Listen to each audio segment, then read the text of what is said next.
Excusez-moi. Oui, donc alors moi, évidemment, je vais casser un peu par rapport à tout ce qui a été fait jusqu'à présent, puisque je vais parler des sciences sociales. Donc c'est vraiment l'arrivée des sciences sociales. Nous, en sciences sociales, on parle de consommateurs, de citoyens, d'entreprises, de vignerons, d'organisations et d'institutions. On s'intéresse à tout ce qui constitue la société et on pense qu'il y a quelque chose à faire à partir de la société et des enjeux de la société pour définir des projets de recherche, pour les construire, ce qu'on a fait avec un projet de recherche dont je vais vous parler rapidement, et puis essayer de faire le lien avec un sujet que je ne connais pas du tout, c'est le dépérissement du vignoble. Alors, donc le dépérissement du vignoble, je ne le connais pas. Là, on travaille dans le projet Vino Vert sur un projet qui est sur la question de la responsabilité sociale et environnementale des entreprises. Et les enjeux sociétaux par rapport à ça. Hein.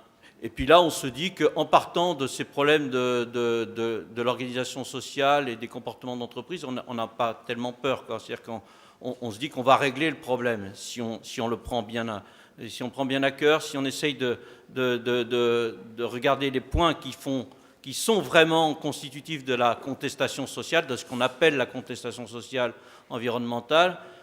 Ça fait pas, on pense que le problème sera réglé et je suis pas de nature quelqu'un de pessimiste. Alors par contre, les deux demi-journées m'ont fait peur, moi, sur la question du dépérissement du vignoble. Et là, je deviens un peu pessimiste. Vous m'avez fait très peur. C'est Chloé qui a commencé à me faire peur en me disant « mais on ne sait pas très bien définir la notion de dépérissement du vignoble ». Elle a dit ça. Alors, je me suis dit, ben, il travaille sur un truc, il ne sait même pas le définir. Alors, ça, c'est dangereux. J'ai bien compris le problème, là, à partir de ce moment-là. Et je me suis dit, mais il faut faire attention, il faut être capable de le définir. Et ça, les sciences sociales peuvent vous y aider à définir un problème. Et c'est pour ça que je pense que Muriel m'a demandé d'intervenir.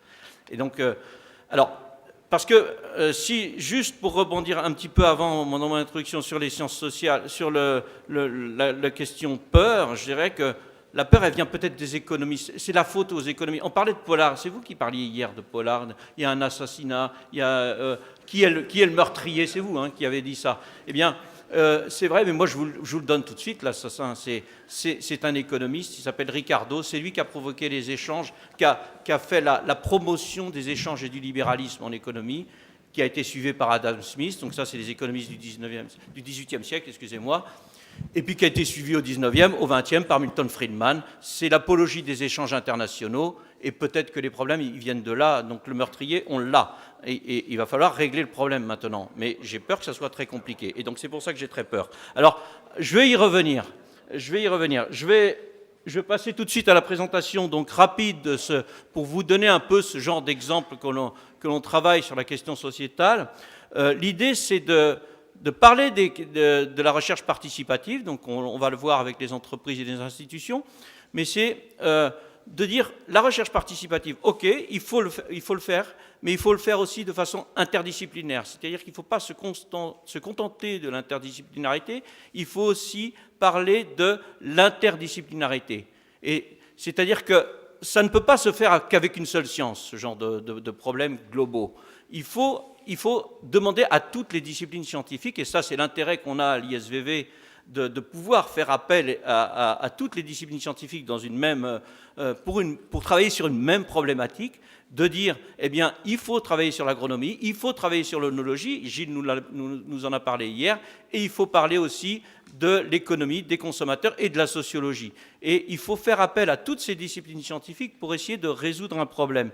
Et dans ce projet Vino Vert, on a justement traité de ces solutions et de ces propositions par rapport à la question environnementale et sanitaire, en faisant appel, en traitant des questions donc des possibilités de conversion des parcelles, des cépages résistants, des innovations, et puis aussi de dire, mais tout ceci ne peut se concevoir que si on fait du vin et qu'on essaye d'améliorer la qualité des vins en fonction des maladies développées dans les parcelles, et là, c'est là où l'œnologie intervient. Et puis après, il faut aussi analyser les produits parce que les consommateurs, on sait qu'ils sont sensibles à ça, si jamais c'était dit sur les étiquettes. Et il faut analyser les produits. Donc là, ça fait appel à une autre discipline scientifique. Et puis, vous voyez, ces disciplines scientifiques en bleu, eh bien, ils sont encadrés par les sciences sociales, qui sont d'abord, je dirais, à droite, les consommateurs. Donc, essayer de comprendre les consommateurs. Tout le monde parle des consommateurs, mais personne ne sait très bien qui ils sont et quels sont véritablement leurs arbitrages. Je vais y revenir tout de suite. Et puis, aussi, à gauche, les coûts de production, bien sûr. Qu'est-ce qui détermine le comportement d'un viticulteur ou d'une entreprise? C'est d'abord ses coûts de production, ses intérêts financiers, mais il y a aussi quelque chose qui m'intéresse encore plus, et on y reviendra, c'est les comportements des viticulteurs, les comportements des entreprises qui peuvent être modifiés, et je pense qu'on peut, d'après ce que j'ai compris dans nos 2 demi-journées, on peut trouver matière à modifier les comportements pour résoudre non pas la totalité des problèmes, mais une partie. Et ça, c'est très important dans l'environnement, mais j'ai l'impression que dans la question du dépérissement du vignoble, il y a aussi ce problème comportemental qu'il faudrait soulever un peu plus. Alors, juste pour vous dire un peu comment se passe le côté participatif de ce projet Vinovert, eh bien c'est simplement, on a les labos de recherche qui sont répertoriés, à partir de l'ISVV et puis de nos collègues portugais et espagnols. Donc ça, c'est un projet européen qui se concentre uniquement sur la partie sud-ouest européenne, avec des entreprises qui viennent interagir avec nous pour formuler les questions de recherche, hein, et puis les institutions qui sont là pour nous expliquer les blocages institutionnels et réglementaires, hein, dans ce projet. Alors, malheureusement, je n'ai pas le temps de le détailler, mais le principe de fonctionnement que l'on a, c'est de définir d'abord des observations, de définir également des anticipations, c'est-à-dire qu'est-ce qu'on peut imaginer dans l'avenir de la problématique environnementale et sanitaire. Alors là, je vous ai mis 2 exemples, contestation sociétale de la viticulture, comme observation. Mais c'est une observation dont je ne me satisfais pas. C'est-à-dire que je vais en discuter avec les partenaires institutionnels et les entreprises pour voir si elle tient vraiment. Est-ce qu'il y a vraiment, par exemple, une contestation sociétale de la viticulture? Pas sûr. Si on teste les consommateurs, on s'aperçoit qu'ils ont quand même des arbitrages.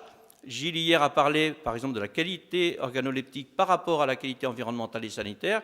Eh bien, au bout du compte, le consommateur, il arbitre quoi? Et donc ça, il faut le mesurer de façon crédible, et c'est ce qu'on va essayer de faire. Donc, c'est-à-dire qu'on ne prend pas pour donner cette observation, on essaye de la critiquer. Et puis, un exemple 2, donc, que je ne maîtrise pas, qui est la décroissance continue des rendements, parce que je ne connais pas bien le sujet, mais enfin, ça serait le pendant, je dirais, dépérissement du vignoble. Voilà. Alors, l'anticipation, ça serait de dire, eh bien, le travail d'anticipation, c'est de dire, attention, s'il y a ces phénomènes, si ces observations sont vérifiées, eh bien, on a un risque de perte de compétitivité de la filière par rapport à la RSE, à la responsabilité sociétale des entreprises. Ça veut dire qu'en fait, la société ne va pas pardonner aux entreprises de ne pas être responsables. Ça serait le gros risque, hein. Et puis, la deuxième anticipation, donc, c'est une destruction généralisée de la vigne due à des comportements déviants. C'est-à-dire que, par exemple, on peut imaginer que ce sont des comportements qui expliquent une partie, donc, comme je l'ai dit, du dépérissement du vignoble. Et puis, à ce moment-là, on peut y remédier de façon rapide, parce que nous, on veut des solutions rapides. Ce que j'ai bien compris, c'est qu'il y avait un peu le feu au lac, quand même, avec le dépérissement du vignoble. S'il y a le feu au lac, il ne faut pas compter uniquement sur les recherches qui vont être valables que pour dans 20 ans. Il faut aussi avoir une solution tout de suite, ici et maintenant. Et donc, c'est ça qu'on va essayer de faire en réglant tout ce qu'on peut régler. Tout ce qu'on peut régler, hein. Et il me semble qu'il y a des choses à régler. Alors, après, on définit les questions de recherche. On a des idées par rapport à ces questions de recherche, mais c'est toujours un aller-retour avec le monde de l'entreprise, hein, ou avec le monde des citoyens et des consommateurs. Et après, de ces questions de recherche, on en débouche des idées et on essaye d'arriver aux réponses, parce qu'il faut arriver aux réponses à un moment donné pour proposer des solutions rapides. Alors, je vous ai parlé d'un assassin, je vais vous parler d'un Zorro qui surgit hors de la nuit et qui est le prix Nobel d'économie de cette année. Donc ça, c'est une chance. Richard Thaler, c'est quelqu'un qui nous a expliqué, et qui est absolument formidable, parce qu'il explique le problème de comportemental et il essaye de le régler. Et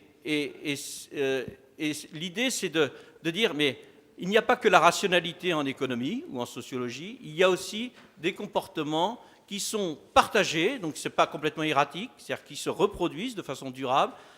Et à ce moment-là, on peut agir sur ces comportements, et c'est l'idée de ce qu'on appelle les fameux nudges. Alors vous voyez, par exemple, vous avez des nudges. Bon, alors les nudges, c'est d'essayer de proposer des solutions pour changer les comportements, hein.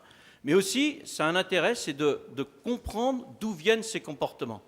Bon, je n'ai pas le temps d'en parler, mais simplement, pour la petite histoire, vous avez deux nudges, un insecte dans les urinoirs qui permet d'éviter des comportements déviants, c'est le cas de le dire, hein. Et ça, c'est un exemple très simple, mais qui est très parlant, en fait, hein. Et vous l'avez appliqué à la question de la nutrition, cet exemple-là. Par exemple, si le maire de New York avait diminué la taille des verres pour régler le problème de l'obésité aux États-Unis, et il s'était aperçu que si on demande au restaurant de diminuer la taille des verres, eh bien la consommation de Coca-Cola, elle va être plus faible. C'est tout bête, mais c'est beaucoup plus efficace qu'une taxe nutritionnelle, comme politique publique. Et donc ça, c'est intéressant. Alors, bon, j'en ai d'autres, là, celui avec Ronaldo et Messi, on n'a pas le temps d'en parler, mais je pourrais le détailler. Et ce qu'on a fait, c'est qu'on a utilisé ce genre de technique pour les viticulteurs dans la question environnementale, avec l'aide des coopératives, pour essayer de définir des nudges de ce type-là. Alors on a utilisé le paramètre de l'IFT, on a beaucoup discuté, c'est un aller-retour avec nos collègues français, espagnols et portugais, 3 coopératives qu'on a mis à contribution pour travailler des nudges et vérifier l'efficacité de ces nudges. On a changé ces 3 nudges pour voir quel était le meilleur nudge qui marchait, et aussi pour expliquer d'où venaient les phénomènes comportementaux. Par exemple, je vous donne un seul exemple, c'est qu'on a pu montrer que ce n'est pas le mimétisme, comme on croit souvent en agriculture. On dit toujours, en agriculture, les phénomènes de mimétisme sont très importants, hein. On dit toujours ça. Eh bien, non, ce n'est pas ça le problème. Enfin, ce qu'on a pu montrer, nous, avec nos premières études, c'est que le problème n'est pas... le comportement ne vient pas du mimétisme, il vient d'un problème de sous-information, de l'information de ce qu'on est capable de faire réellement quand on est viticulteur. Et ça, on ne l'a pas toujours. Et si on la fournit, cette information, eh bien, on peut améliorer les choses, et de façon assez violente. Voilà. On va être obligé de conclure. Alors, je vais conclure. J'en ai simplement juste cette diapositive sur les méthodes non hypothétiques et économie expérimentale. Alors, ça, c'est pour simplement montrer que quand on parle des effets consommateurs ou des effets producteurs, on ne se contente pas forcément que des aspects déclaratifs. On veut voir les choses se faire, hein, et on le fait avec des méthodes qu'on a, des méthodes de théorie des jeux qu'on a, et qui permettent de crédibiliser les réponses qu'on a aussi bien des consommateurs que des vignerons, que des entreprises. Voilà. Et j'en ai terminé avec ces 5 points qui résument un peu tout ce que je viens de vous dire. Donc c'est pas la peine que je les liste, et ils sont sur cette dernière diapo, et vous pouvez les avoir. Merci. Très bien, on pourra en discuter. Merci.